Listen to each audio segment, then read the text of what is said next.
Welcome back. My first guest, as always, leading off is my favorite, Deacon Jones. Yes, I got an inside tip that Luke has become a deacon in this church. Congratulations, Duke. I think that's awesome. So you're my favorite, Deacon Jones. Long slide to number two for the Hall of Famer that used to play for the Rams.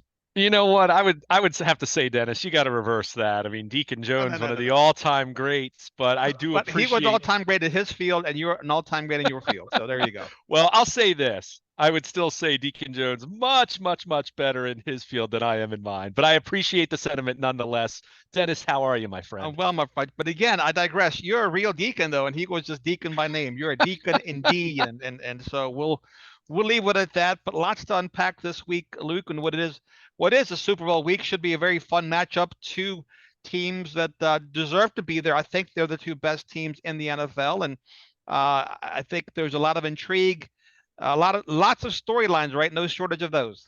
No question about it. We touched on it a little bit last week, and certainly it's been talked and talked and talked out and talked about some more, but it is a fun matchup. And you have the number one seed from each conference. You have, in my mind, top to bottom, what looked like the best roster in the NFL throughout the season. And maybe the Bills before the injuries really caught up to them and losing Von Miller and a few others.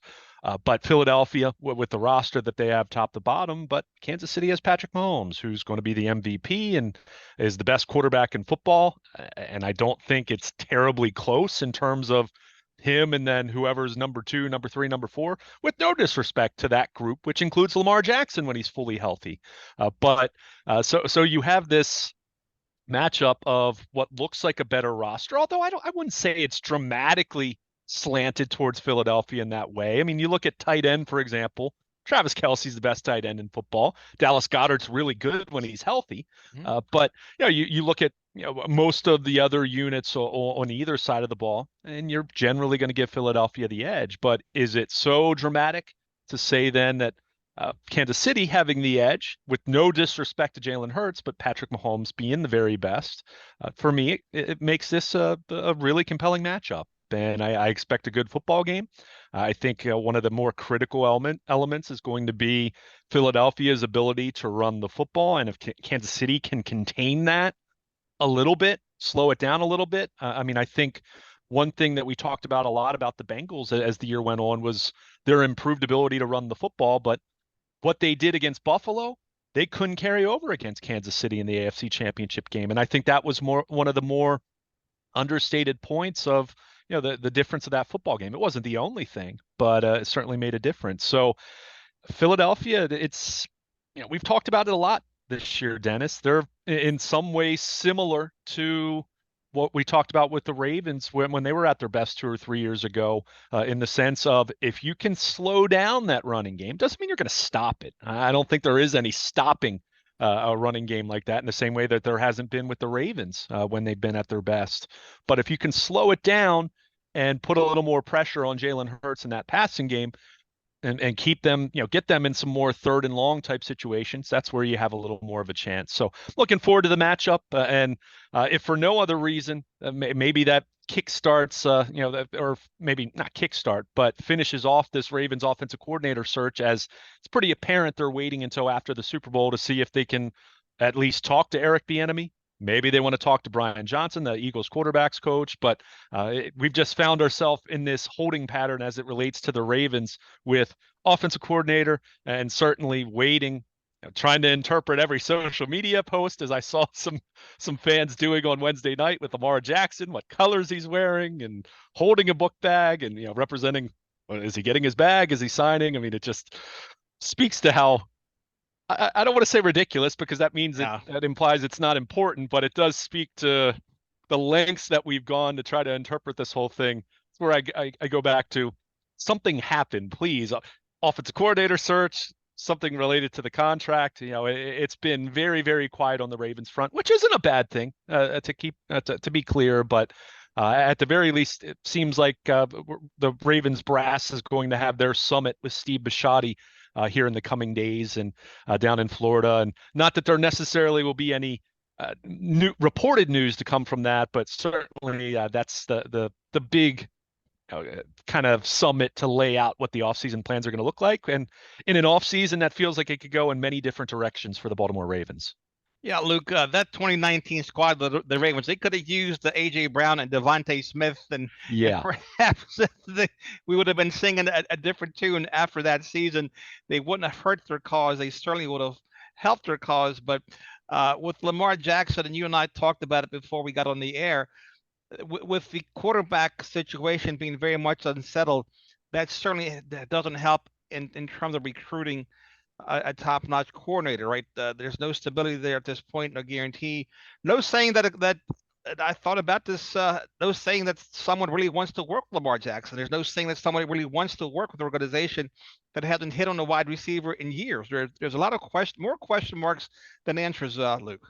Yeah, and I don't think it prevents them from hiring a good offensive coordinator, but it certainly complicates matters. It has to, because any coordinator worth his salt certainly wants to have at least a better idea of what's going to happen with Lamar Jackson than the rest of us outsiders are left to speculate about for the better part of the last 2 years. So, even if the Ravens themselves, and I've said all along, I don't think the Ravens have known for sure. I think what they want, what they say publicly, is not necessarily aligned with the reality, as Eric DeCosta has alluded to on a number of occasions, as far as it taking two to tango. Now, again, it doesn't take that long for a deal to come together if both sides truly want to make a deal and compromise, and we'll see what happens. I mean, certainly we're getting closer and closer to that window for the franchise tag, so we'll at least see some movement in regards to that if there's not a deal between now and then. But how could it not complicate the offensive coordinator search? It's why I asked John Harbaugh the question the week that the season ended, and he was respectful in how he answered it, but he dismissed that perception. And I'm not even saying that has played out. It's been a long search, but as you and I talked about even before we began our conversation here, that there have been these extended, more exhaustive searches, kind of around the league. I mean, certainly the teams that are waiting to hire a head coach haven't hired an offensive coordinator, and teams like the Ravens have, cast a very wide net. I mean, John Harbaugh said they would, and they've certainly followed through with that in terms of talking to a number of people around the NFL, certainly talking to some individuals at the collegiate level. Todd Monken, of course, Todd Monken also experienced as an NFL offensive coordinator, so not exclusively a college guy. And even the recent report from The Athletic that the Ravens talked to Bobby Ingram, who was the OC for Wisconsin this past year, and of course was a Ravens assistant prior to that. So, they've talked to a lot of people, and I think that serves two purposes. One, you certainly don't want to leave any stone unturned in terms of trying to find the right individual. And I've said this to you over and over, Dennis.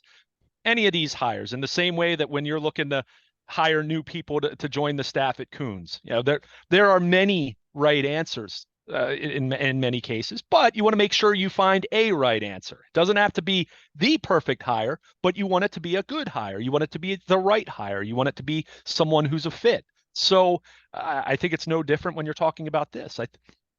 Of the names that have been talked about, whether we're talking about Monken or Dave Canales from Seattle, or Brian Angelicio, from Minnesota, or Eric Bieniemy, or Brian Johnson, or whichever name, Bobby Ingram, whoever you want to throw out there.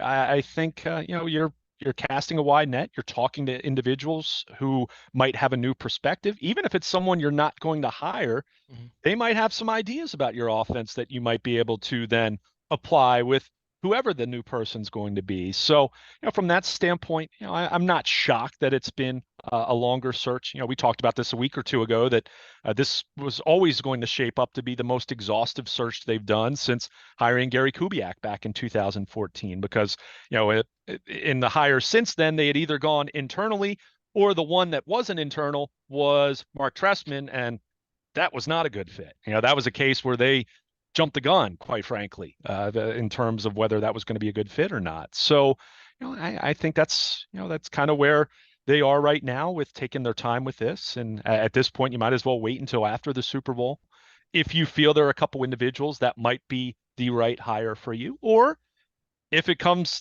down to one of these other names that we've talked about, or maybe there's a name we haven't talked about. Keep in mind, Gary Kubiak was not mentioned until extremely late in the process. I mean, in fact, there had been, I think, 4 finalists, or what were perceived to be the finalists, that were even relayed by John Harbaugh less than a week before they ultimately hired Gary Kubiak. So there are very likely names out there that still haven't seen the light of day from a media standpoint. So, from there, you're trying to be thorough, but I just can't help but believe and think and suspect that, yeah, Lamar Jackson's status is going to complicate things, because you take him out of the equation. It doesn't mean the Ravens are the worst team in the NFL, but it certainly takes them out of that contender status until you see what's going to happen there in terms of, do you hire or do you sign or acquire a veteran quarterback? Do you draft someone with what you hope would be a top 10 pick in April's draft? So,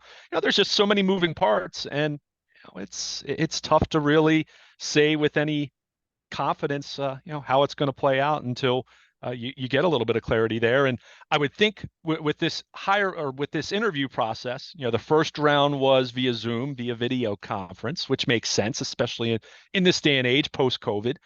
But the second round then is in person. And I think when you have that in person type talk, where not just the actual interview, but whether you have dinner, whether you go down to the cafeteria, whether you have a drink, if it's a late night or something along those lines, that's probably where some of these candidates are like, all right, what's going on with Lamar? Is he going to be here? What's going to happen? And that's where probably the Ravens aren't revealing their cards entirely, but that's where they probably do need to have a little more transparency and be like, look, here's where we are. Here's where Lamar is. Here's our confidence level with whether we can bridge the gap, or we're planning on, most likely he's going to play on the tag, or maybe we are going to trade him if the right deal comes along. So that's where I think with these second interviews, and maybe that's why, to go back to your point, maybe that's why this situation maybe has necessitated having a little bit of a longer hiring process, not just because they want to hire the right guy, but on the flip side, that so-called right guy wants to know exactly what he's getting into here. And that's where, that kind of goes back to what my original question was. Everything about Lamar's status, that complicates everything about this offseason, from hiring, free agents, who you're going to be able to keep in terms of salary cap, because if he's playing on the tag, or if he's just on the tag for part of the offseason until whenever you trade him, all of those different possibilities have a very clear consequence on just about everything you do this offseason. So, that's where it kind of brings us back to the original question that we've been asking it over and over and over. What's going on with Lamar? And we continue to wait for some sign of, a little more clarity as far as ultimately what's going to happen. Yeah, and the quicker they put that to bed, Luke, we can all agree the better. That way everybody moves forward, because although John Harbaugh correctly said this is a very desirable job, however, it also may turn away some of your more desirable candidates, because they may view it, a guy like Brian Johnson over there in Philadelphia, this could be viewed as a career breaking job just as much as a career making job, right? So, and he's also in the position as a young guy that he'll get that opportunity someplace, and winning a Super Bowl perhaps enhances his chances of getting the position he wants. No different than Eric DaCosta staying with the Ravens until he was given an opportunity to become the general manager, right? So you're better people out there. They don't have to jump at this opportunity. They have the luxury of time, because, like I said, this could be a career making job or a career breaking job, depending on what happens with the Lamar Jackson situation. Yeah, and again, I'll go back to, it is a very stable organization. It has a really good reputation around the league. So I don't think it makes it impossible, but I think it complicates things. And sure, if you're an up and coming position coach like Brian Johnson, and we're just using that as an example for all we know. Yeah. But it's logical to see what the work that he's done along with the rest of that coaching staff in Philadelphia, and what Jalen Hurts, the leap that he took from 2021 to 2022. How can you not look at that and say, boy, that's at least someone we want to talk to, given what he did there. But in all fairness, Luke, too, with personnel, let's look at Harry Roseman and the job he's done. There was talk, Jalen Hurts, they were on the fence about him before the season started. This was a prove year for him, and again, he became a much better quarterback when they brought AJ Brown to the team. So, is it the Jimmys and Joes? Is it the X's and O's? It's definitely a combination of both, right? But he became a better quarterbacks coach when when AJ Brown came at the scene, and we saw him double and triple covered coming up with those contested catches time and time again, which shows up favorably in the box score for Jalen Hurts and the quarterback's coach and the offensive coordinator and the head coach. No question about it. It's all related. It's all All important. connected. We can try to rank, and depending on the organization, depending on the team, you might get a different list in terms of the ranking of importance. In the Sure. same way that in New Oh, England it was okay. Was it Tom Brady, then Bill Belichick, or was it hey, vice versa? Right? I mean, give me the horses. Yeah, yeah. you and I could have coached Phil Jackson's Bulls, and you know what? They played the Wizards or whatever they were called, the Bullets, and maybe we wouldn't beat them by 27. Maybe we beat them by 23. But the point is, it's the players that make the league what it is. Any team, not to minimize what the coaches do, they certainly can help enhance the outcome and also take away from it. But all things being equal, I do like the players, and for the Ravens, they have a decent offensive line, right? Most guys should Yeah. return. They can run the ball. They have what looks to be a very solid tight end room. Wide receivers are suspects, so I would think anyone coming in addition to asking about Lamar Jackson, they have to ask Eric DaCosta about what's going on with the wide receiver position now in the future, and historically just hasn't been good. No question, no question. I mean, and that's part of it. And you just laid it out. You just laid out a very concise assessment of where they are offensively right now. The cupboard's not bare by any stretch of the imagination, but they have a massive question at quarterback, not because of the player himself, but whether the player is going to be here or not. And the business side of that cannot be ignored here. And at wide receiver, you have a very clear concern in terms of the amount of talent.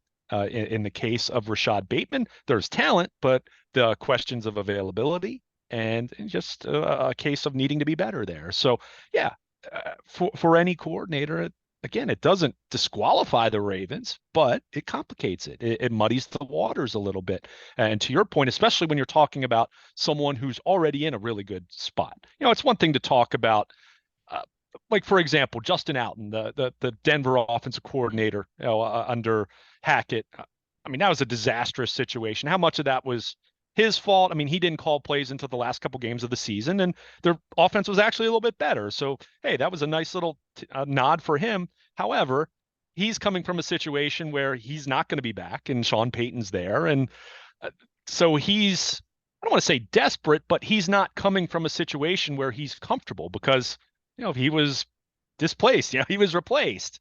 That looking at him compared to someone like a Dave Canales, who's was in Seattle for years, has been a Pete Carroll guy for a decade now, or in the case of Brian Johnson, as we've used as kind of our test, our case study here, so to speak. He's in a great spot in Philadelphia right now, and whether it's him getting a job in the next couple of years, moving up the chain, or Philly's offensive coordinator gets a head coaching job in the near future, he steps right into a situation that he's very familiar with. So, that's always part of it. I mean, you're always Todd Monken. Okay, he's at the collegiate level, and you might say, oh, he probably wants to get back in the NFL, but he's been the offensive coordinator for the two-time defending national champion.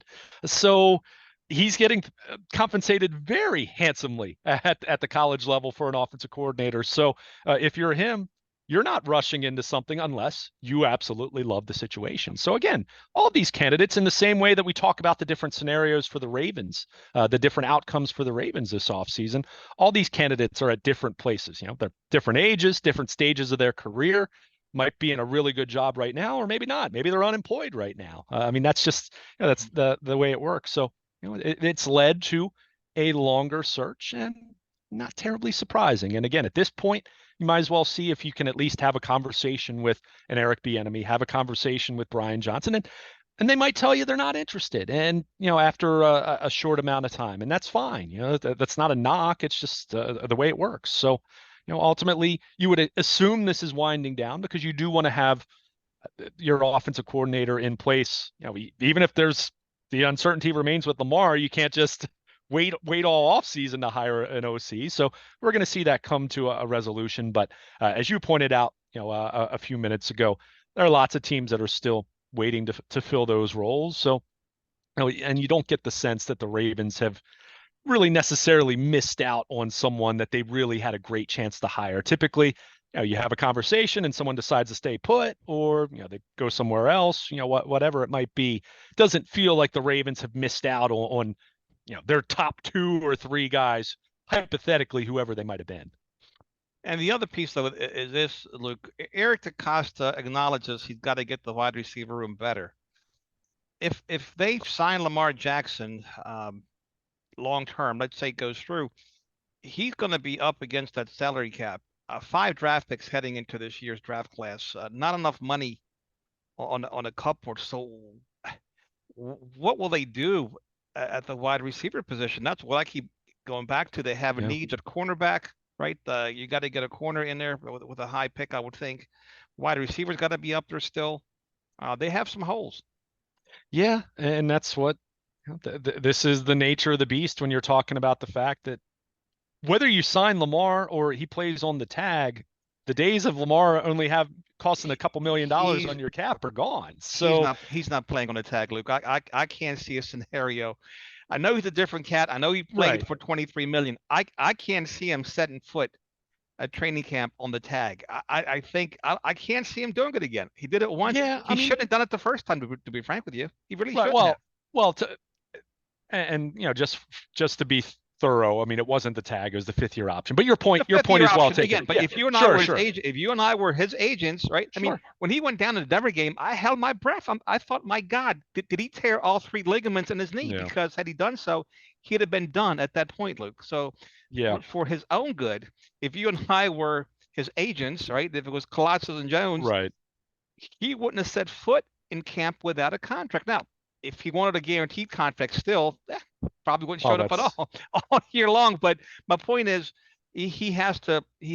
I just don't see him playing on the tag. I just can't see it. Yeah, and to be clear, I'm not suggesting that he will or that's what I expect, but if we're just laying out the different Okay, scenarios, it complicates things. it does. I mean, you're just in It a does. position like you said, they don't have, even if they're cutting Calais Campbell Right. and Right. Chuck Marcus Clark, Peters, everybody. Gus Edwards. Well, I mean, Marcus Peters is free, but I'm talking about guys that are under Yeah. contract Yeah. Yeah. because Yeah. No, you're right. if you're talking about having to prepare, we've talked about exclusive versus non-exclusive. Let's say it's the exclusive tag, and even if you're just using that, with the idea that you're going to entertain some trade offers, but you got to make sure you get the right offer before you trade them, right? So there's still so many moving parts to this, but you're in a position where you only have at this point your projected cap space at the start of the new league year, and this is without re-signing anyone. This is without cutting anyone at this point in time. This is the guys that are currently under contract, which excludes Lamar Jackson.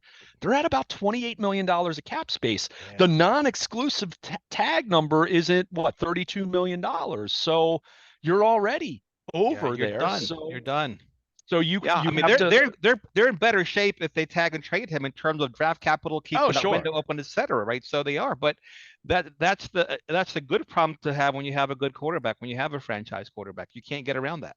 Yeah, no question. So that they're going to be in a position where they're going to have to make at least a couple difficult cuts. I love Calais Campbell unless he's taking considerably less than what he's owed. And by the way, he still plays at a high enough level that I'm not saying he's a $1 or $2 million player, but short of him, making a whole lot more than that, I mean, it's going to be really tough. I like Gus Edwards. He's your number 2 running back. He's making, over $4 million in base salary. J.K. Dobbins is in a contract year. So logic says you're probably going to draft a running back at some point. And I'm not saying real early, but probably early day 3, let's say. Yeah, I agree. If you're going to do that, does it make the most sense financially to, for Gus Edwards? Now, maybe he takes a pay cut because, he's coming off of having missed parts of the entire 2021 and then part of 2022. So, you go down the list and there's always some, wiggle room that you might be able to figure out with some of these guys. Kevin Zeitler, bigger cap number. Don't expect him to be cut, but can you work out maybe a short-term extension that lowers his cap number? So there are ways to do this, but the point is you're only going to be able to create so much space, right? So short of Lamar Jackson being extended in a more conventional market way that the Ravens would like to extend him, Not as easy to structure it if it has to be fully guaranteed, but you can structure it in a way that his cap number is on the lower side. And yeah, you're still going to have to make a couple cuts, but you can give yourself a decent amount of cap space. Certainly, if you trade him, then you're kind of, I don't want to say you're entirely starting over, but you kind of are in terms of presumably you're going to draft a rookie, you're going to draft a quarterback, and Yeah. you And the know, question is, does he pan out? But I think that's what a lot of fans miss is that oh sure, they probably have about a 30% chance of a first round draft pick panning out. You can have, yeah, I yeah, you mean, can get you might get a Josh Allen, but you also might get a Baker Mayfield, and that's or I'm Zach saying, Wilson, or Zach Wilson. There you go, or Kyle Bowler going back to the yeah, day, and yeah, I then mean, you really you're not just starting over, you're getting way behind the eight ball with your organization. right, and obviously you can't make decisions out of fear, right? I mean, everything you do has a calculated risk to it. In the same way that they could pay Lamar Jackson, and the last 2 years could be the tip of the iceberg of injuries starting to catch up with him. There's 100%. that risk. I'm not saying that that's going to happen, but there's always that risk. But there's Dennis data, Pitta, but there's data to suggest that, right? I mean, yeah, you can't get around that, and that's the other piece when you're representing yourself. That tends to, I would think, it very personal, without the presence of an agent sitting there and taking those shots for you. sure, no question about it. So, I mean, the prevailing point here is there are lots of tentacles to this, right? There are Done. Yeah. lots of variables and possibilities and lots of combinations of things that can happen here. So, but all of that, to go back to your original point about wide receiver and mentioning cornerback as well, it's complicated by the fact that you don't have a whole lot of cap space. Or, I mean, really, you have no cap space. I mean, when you consider you're not certainly not going to let Lamar Jackson just become a free agent. I mean, that's the Captain Obvious statement. So at the very least, even if you're only giving him the non-exclusive tag, you're already eating up all of your cap space and then some, which requires you to then make some moves and restructure some guys, let a few veterans go, and that's without even making a big splash. So that's where we come back to. It's great to talk about DeAndre Hopkins, but what's it going to cost in terms of trading for him? And he probably is going to want his deal redone, and I Yeah. wouldn't blame him for that. So, And he's also missed a lot of games the last 2 seasons, Luke, as well. I mean, he has, he has, but he's getting but at the older. same but at the same time, beggars can't be choosers, and Ah, I mean, this market, the Ravens have talked about this though. I mean, Eric DeCosta can lament wide receivers being overpaid or overvalued all you want, but the market is the market. In the same I way hear that you. I hear someone you. comes to you, Dennis, and says that specific car on your lot Oh, I is too hear you. expensive, but the market dictates what Market what it's going is to the be. market. Well, the Yeah, funny thing is when I look at that Ohio State wide receiver with a long name, right? I'll learn it before the draft. yeah, But he missed last year, with hamstrings. No, yeah, thank you. Give me the guy. I mean, look, yeah. Rashad Bateman was injury free in college, I believe, and he's had some bad luck on the pros. But at least don't give me a guy with an injury history in college and Yeah. draft him at number one for the Ravens. I think it's a recipe for disaster. Yeah, it's tough because we can all point to guys who had injury concerns and then they end up staying relatively healthy. And then you have someone like Rashad Bateman who had never really been hurt at all. He Right. had he had the sports hernia, groin issue that ultimately he got taken care of then during his first training camp. I mean, that had lingered from college, but that's not something that is a chronic Correct. That is correct. issue or anything like that. Yeah, but my But point is it's when you have guys on the draft board that oh have yeah, I injury hear you. history, to me, I'm call me crazy, but I would say no thanks. Give me the guy who's never been hurt before. At least let me start with with somebody with no injury history versus somebody that missed an entire season Yeah, with lower leg injuries. unless it's a case of what the Ravens did with David Ajabo, or you look at someone like George Pickens, who fell a little bit. Keenan Allen, who has been mentioned as a potential cap casualty, and maybe he's someone that the Ravens could at this point explore, depending on what their cap situation is. And Right. again, so much unknown. But But you and I are on the if you same page. recall, They need a veteran. They need a veteran, and they need a rookie. yeah, A rookie high in the draft and a proven veteran to supplement, and then you hope that those two, in addition with Bateman, stay healthy for an entire season. you're hoping for that, and then you're hoping, if you're looking at someone like Devin Duvernay, maybe a different offensive coordinator can untap a little more potential. I mean, that's what you're looking for. I mean, the OC is going to be huge in this. I mean, that's why just about everyone they've talked to has had or has a reputation for being tied to passing game success. And you saw Mark Andrews' comment about the passing game, but I thought that was Yeah, pretty telling. And here's a guy who's really been the beneficiary of the balls sure. going in his direction in Greg Roman's offense. But he even said, Yeah. if you're going to win this league, you got to get the passing game better. Yeah, no question about it. And as we've said all along, it felt like it was time to move on from Greg Roman. I totally agreed with that with that decision at that point in time. But I'll also say, by no means has it been all on Greg Roman. So that's where you got to 100%. bring in some more talent. He So had some it's he had some tough luck because the Ravens, at least oh no offensively, doubt, early in the year, they looked good with Bateman running all over the field and Lamar throwing passes his direction. And of course, the defense started out funky. They had to adjust to McDonald's scheme and vice versa. So they got better, particularly when they had it Roquan Smith. yeah, But that offense was looking good the first 3 or 4 weeks. it was. And I'll go back to a year ago at this time. We were talking about the fact that the Ravens, and this, keep in mind, this was pre Marquise Brown trade. They had 2 first-round picks as their starting wide receivers. And as much as 2021 didn't end the way that the Ravens wanted, you could also point to that and say, well, think about it.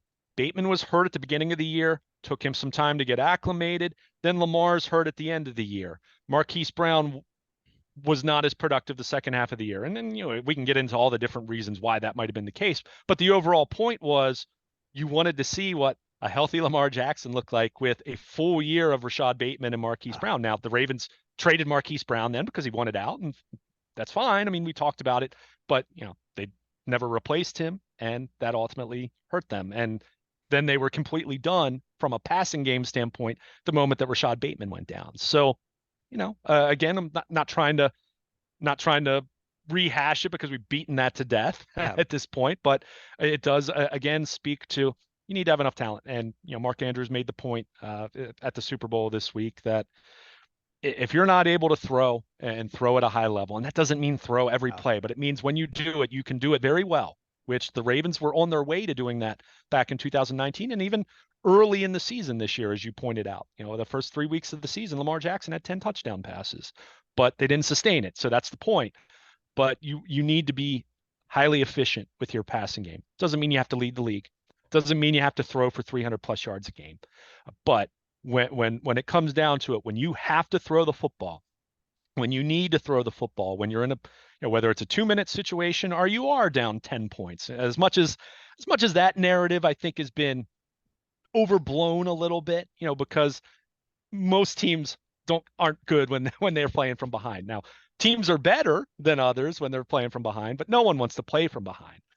But the overall point, and it's where they never got there with Greg Roman. They were as close as they were in 2019. They were backsliding from that point.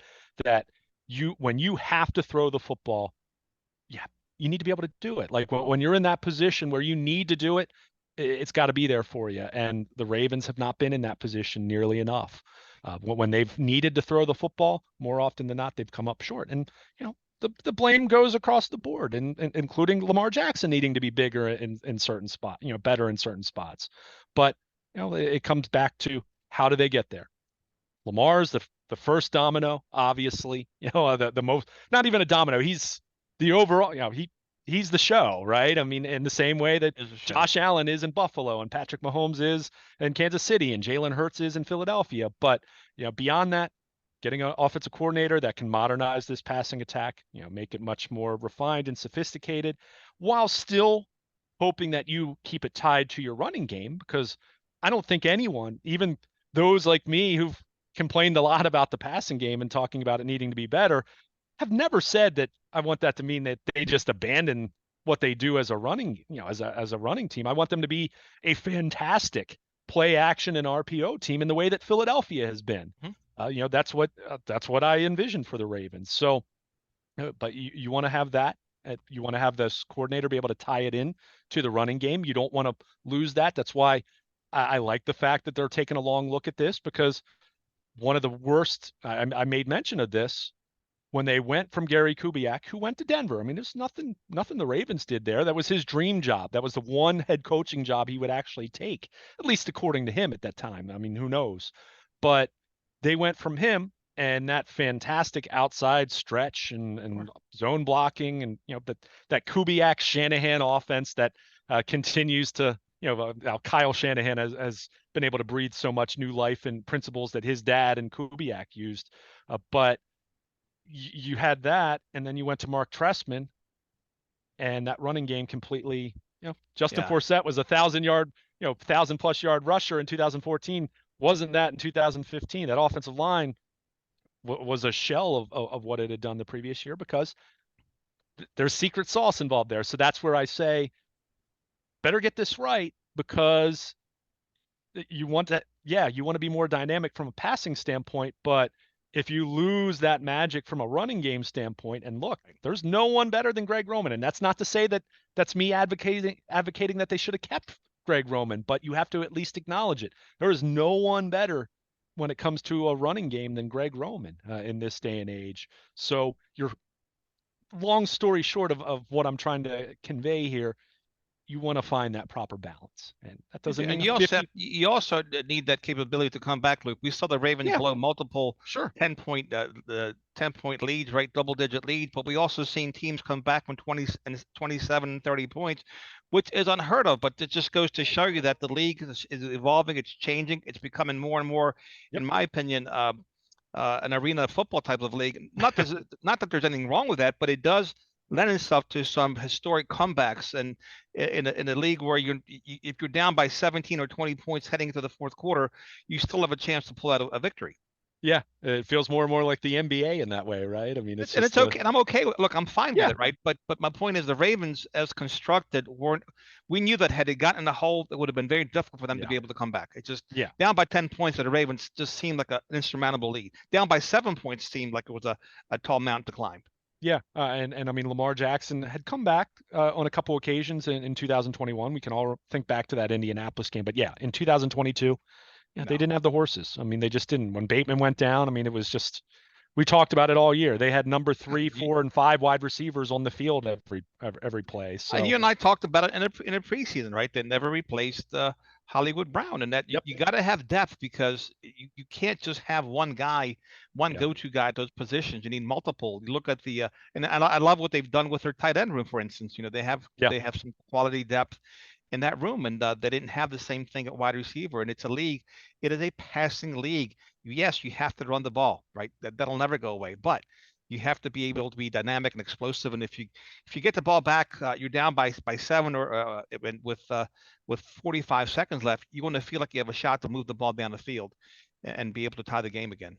No question. And I'm glad you brought up the tight end room because that is another factor. As much as we've talked about the OC, passing game, wide receiver, obviously Lamar, I want to see an offensive coordinator who, as part of that passing game, can build on what Greg Roman did in terms of the tight end. And Mark Andrews is a given here. But what did we see that was frustrating about this offense was, okay, Isaiah Likely was very productive when Mark Andrews wasn't playing. Not so much whenever we talked about the idea of both of them being on the field at Yeah. the same time. And look, I'm not saying that this is going to become Rob Gronkowski and Aaron Hernandez, the football player, not Still, talking about the off-field well, issue. perhaps you should have pulled some game film and saw how they utilized how who was it McDaniels utilized those Yeah, guys at the same time. yeah, we did not see that their success coincide. It was Mark Andrews getting his, which is great. Hey, for my money, he's the second best tight end in the NFL. But it was him, and then very little of Likely, or those games where Andrews didn't play, or either was out or missed time. Then we saw Likely put up numbers. I'd like Sure. to see that be a little more complimentary, and that's not to say that they're both going to have 100 receiving yards. We're not going to say that Andrews is going to be, they're going to have 2,000-yard tight ends, but can you do that? Because it goes back to what we said about wide receiver. Look, I agree with you. I'd like to see them get an established veteran that can kind of be, and maybe a best case scenario is it's 1 and 1A with that veteran and a healthy Rashad Bateman. And I'd like to see them draft a wide receiver early day 3, let's say at latest. But that's going to be tough to do because of the cap, because of a limited Yeah. number of draft picks. Yep. At the same time, you can only pick the players that are on your board, right? So my overall point is that's what I'm hoping for, but it might only be a veteran wide receiver, and maybe you don't get a wide receiver. You don't draft one until the fifth Hey, round, or maybe you look, trade back or whatever. Raheem Jarrett and Dante Dimas should be there in the fifth and sixth round, Sure, right? So you right. take a shot at those guys, and also if they do sign Lamar Jackson, you have to figure with that 22nd pick, it screams to trade back if they have a willing trade partner, right? So hopefully they can pick up that second round pick they gave up for Raquan Smith. Yeah, I mean, it always depends who's there, right? I mean, if the right cornerback is there, that's your replacement for Yeah, Marcus Peters, and then you don't have to put quite as much on Brandon Stevens to step into a starting role, then great. So, but you never know, right? I mean, there's always, even though the Ravens have never said this and I don't know this, I will still go back to on draft night when the Ravens knew that they were going to draft or trade Marquise Brown. I suspect whether it was with the 14th pick, because at that point, no one thought Kyle Hamilton was going to still be sure. there, or whether it was with their 25th pick, that they were planning on, in their mind, their assumption was they were going to draft one of the wide receivers, whichever one it was, Garrett, whoever fell to them at 14, let's say. But, that run of Garrett Wilson, Drake London, et cetera, it happened before then. So, that was their calculated risk, I suppose. And, it didn't work out in the same way that it often doesn't work out in the draft, because you don't know, because there are 31 other GMs who aren't going to view players in the same way that you do. So, so it's, you never really know how it's going to play out. But to go back to just finish my thought about the new OC, you don't know if you're going to have that optimal wide receiver room as much as they need to upgrade it. And I think they'll upgrade it, or they'll attempt to upgrade it. They have to. You, I you mean, don't just know if you're going to get the two optimal types that we're talking about, whereas established vet and an earlier than later draft pick. That doesn't mean first round, but you get the point. You get the point I'm trying to make. But that might not come together. So that's where it's like, okay, Isaiah likely flashed ability to be a little more of a factor as a receiver. Can you do that and have him be more of a factor even when Mark Andrews is also on the field? sure. If you can do that and he gives you a little more of a slot option, or maybe he plays a little on the outside here and there, that can mitigate some of your concern at wide receiver then. So, again, it's spitballing at this point, and that's what the Ravens are going to be doing at their summit, with Steve Bisciotti. I mean, they're scrimmaging every scenario at this point, and clearly they have a much better grasp on where they are with Lamar, whether they've made some progress on a deal, or whether they know right now they're probably going to trade him. I mean, whatever the reality is, that they have a better idea than we do right now. So that will factor into every other decision they make. But this is the time where they're laying all that out, because before too long, we're going to be talking about pro days and workouts, and they're going to be focused on the draft. And oh yeah, we're a little over a month away from the start of free agency. And like we said, Ravens have a lot of tough calls to make as it pertains to their salary cap, and wanting to be in a position where you can at least make a couple modest moves here and there. So it's going to be fascinating to see how this plays out. But in the meantime, it's left us a lot to talk about, with not very much happening in the process. Just kind of been in this holding pattern here, waiting to see them make their OC hire, and waiting to see what's going to happen with Lamar, at least at the start of the tag window in a couple weeks, if there is not a deal between now and then, which you never know. I said a few months ago I was done predicting this, and I really don't know what's going to happen there. I don't know. I don't know if a lot of people in that building have a good idea, because I think I'm guessing Eric DaCosta and a couple other high-ranking officials, and Lamar and his closest inner circle. I don't think anyone else has an idea beyond that. I think it's a lot of educated guessing and conjecture going on with media, and certainly with fan base, the fan bases of numerous teams that are thinking they could be in the potential Lamar Jackson sweepstakes. Well, next week you and I will review the Super Bowl. We'll talk about the 30 for 30 And I'll talk to you about an Andrew Brandt tweet about the general managers and how I thought it pertains to Eric DaCosta. So we'll tease that out. But with that said, Luke, please tell our listeners where they can find you, Baltimore Positive, WNST, your wonderful blog, and everything else that you do on social media.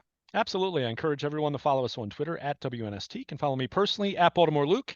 I'll be on the seat in Owings Mills whenever the Ravens hire an offensive coordinator, whenever they have some signings or things of that nature. Maybe a Lamar Jackson press conference at some point, or maybe not. Again, who knows? But check out my blog at BaltimorePositive.com, sponsored by Coons Ford of Baltimore. My latest 12 Ravens thoughts. Have some spring training preview content coming with the Orioles pitchers and catchers report next week. First workouts in Sarasota next week. So definitely still plenty of football, but a little more baseball added to the mix as spring training right around the corner. You want to be on the WNST Baltimore Positive Text Service, sponsored by Coons Ford of Baltimore. If there is a significant Ravens roster move, if it is a Lamar Jackson contract signing, if it is a Lamar Jackson trade, any significant local sports news sent directly to your mobile device via the WNST Baltimore Positive Text Service, sponsored by Coons Ford of Baltimore. And of course, anything throughout the week on AM 1570 with Nestor. Any Ravens off-season press conferences, Orioles content from spring training, check out all of that at BaltimorePositive.com. All right, my friend, enjoy the rest of your week. Enjoy the Super Bowl, and I'm sure we'll have a lot to talk about 1 week from today. No doubt. Kick back, enjoy our last football game, not counting the USFL and all that, which I'm just not into. But last NFL game of the season should be a good one. And at this point, at this time next week, Dennis, perhaps we will be talking about a new Ravens offensive coordinator. It feels like that decision's coming to a head, in the days after the Super Bowl. So time to make a decision and move forward and see who that individual is going to be. Great stuff as always, Luke. I really appreciate you. Thanks, Dennis. I appreciate you. Talk next week. All right, my friend. There he goes, the great Luke Jones here on 1570 AM WNST. We'll take a quick break and come back right after this.